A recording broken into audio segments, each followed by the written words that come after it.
Picture this. Before you've even finished your morning coffee, the world has inched closer to nuclear brinkmanship in the Himalayas. Gaza's last safe town is running out of bread. Missiles are falling on Ukrainian playgrounds. A vanished childhood disease is sneaking back into classrooms. And rebel drones are turning one of the planet's busiest shipping lanes into a no-go zone. 5 flashpoints, 1 restless week. Stick around. By the time this video ends, you'll know why Kashmir's river treaty matters to your grocery bill, how a single cough can domino into a global crisis, and what it will take to keep the next headline from catching us off guard.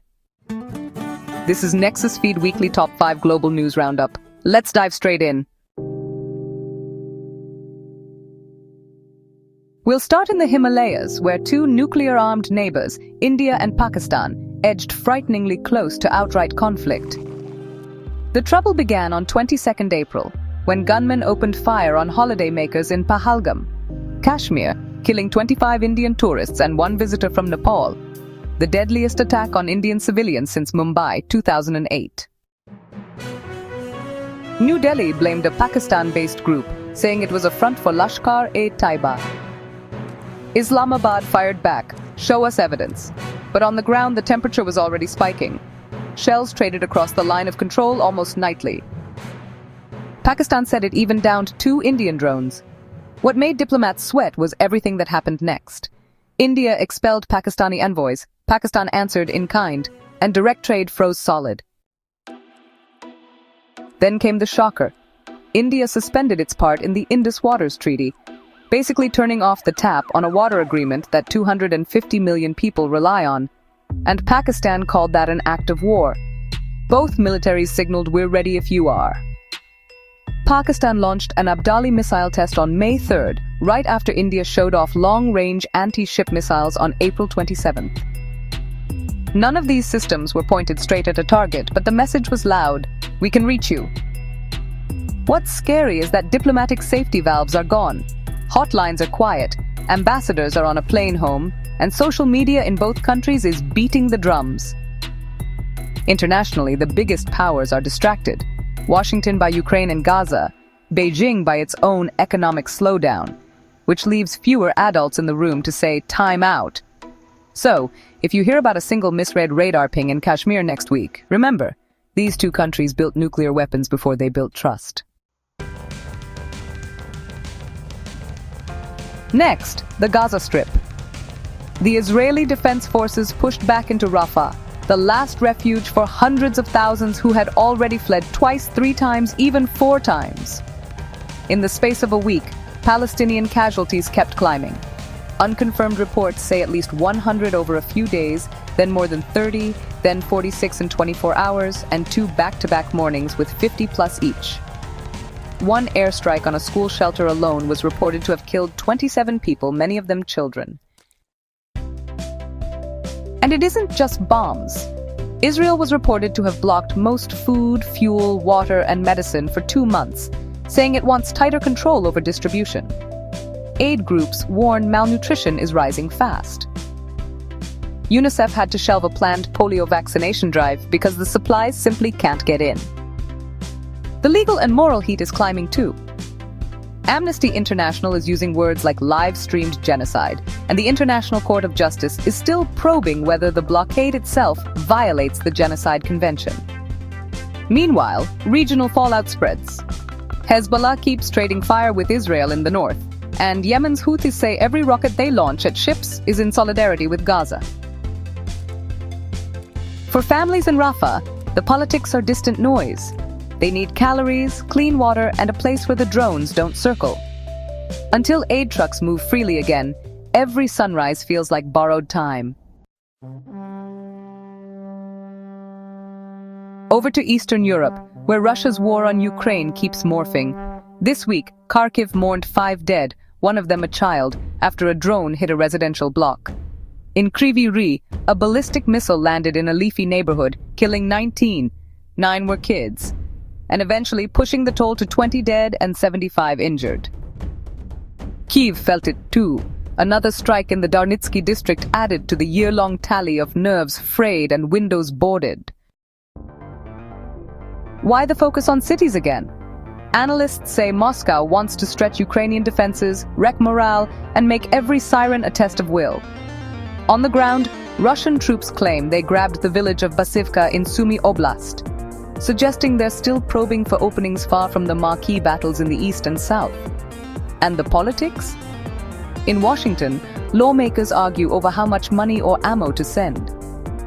In Moscow, state TV assures viewers the strikes are precision hits on military gatherings. However, the craters and broken toys tell a different story. Ukraine's goal to survive long enough for Western kit and training to tip the scales gets harder each week the missiles rain down. Not every crisis comes with explosions. Some arrive in a cough. The Centers for Disease Control confirmed 884 measles cases in the US by 25 April, already a 210% jump on all of last year. Europe's numbers are worse in raw scale. Over 35,000 cases in 2024, a 786% spike, with Romania alone chalking up 87% of the total and most of the 23 deaths. What links nearly every US patient? They were unvaccinated or their status is a mystery. Measles is so contagious that if one sick person breathes in a room, 9 out of 10 unvaccinated people will catch it. Public health officials are blunt. The disease was under control. We let our guard drop. Social media myths, clinic closures, and plain forgetfulness created a perfect storm. Doctors add a chilling footnote. If measles can rebound in rich countries, so can polio, diphtheria, you name it. The quickest fix is simple. Check your vaccine card and, if needed, roll up a sleeve. Meanwhile, in the Red Sea, Yemen's Houthi rebels kept firing drones and missiles at cargo ships, still branding the attack's solidarity with Palestinians. The US struck back, bombing Houthi sites in Sada. Casualty reports are all over the map. Some say as few as 4 dead. Houthi officials claim 68 killed in a prison holding African migrants. Either way, civilians paid a price. The kinetic ping-pong has ripple effects. Insurance rates for shipping through the Bab al-Mandab Strait keep climbing and navies are stretched thin. We even saw a freak accident. An FA-18E slipped off the deck of the USS Harry S. Truman during evasive maneuvers, sinking into the sea and injuring a sailor. Why does this matter to anyone not on a ship? Roughly 12% of global trade passes through those waters. If freighters detour around Africa to avoid drones, your fuel bill, your online shopping delivery time, even the price of wheat can jump. While all eyes were on flashpoints, Australians queued at polling booths on the 3rd of May. The result? Prime Minister Anthony Albanese led the Labour Party to a second straight landslide, scooping at least 84 of 150 seats, an even bigger majority than in 2022. Opposition leader Peter Dutton not only lost the election, he lost his own seat of Dixon, the first time an opposition chief has been unseated since the 1930s. Why did voters double down on Labour? Analysts point to cost of living relief, wage growth, and a promise of more cash for Medicare and housing. Another twist. Pundits say an anti-Trump backlash played a role, mirroring Canada's vote the week before. Regional watchers note that a confident second-term Albanese could lean harder into climate policy and Pacific Island diplomacy, areas where Australia sees both moral duty and strategic edge against China. At home, the Liberal Party faces a bruising rebuild after its worst result in decades. So, what do a Kashmir firefight, a Gaza blockade, missiles over Ukraine, a measles ward, and drones in the Red Sea have in common? 2 things. 1. Interconnected risk. A blocked waterway drives up inflation. Inflation squeezes aid budgets. Smaller aid budgets leave more kids hungry in Gaza or unvaccinated in Romania. 2. Attention overload. World leaders and the public only have so much focus. When 5 alarms blare at once, it's easy for each crisis to slip below the surface until it explodes again. You've been watching Nexusfeed Weekly Global News Roundup. If you made it this far, Thanks for choosing informed curiosity over doom scrolling. Please subscribe to the channel, ring the bell to be notified of our next video, and share this roundup with someone who cares about the bigger picture. Crises don't respect borders, and neither should our empathy. We'll see you next week. Same channel, new headlines.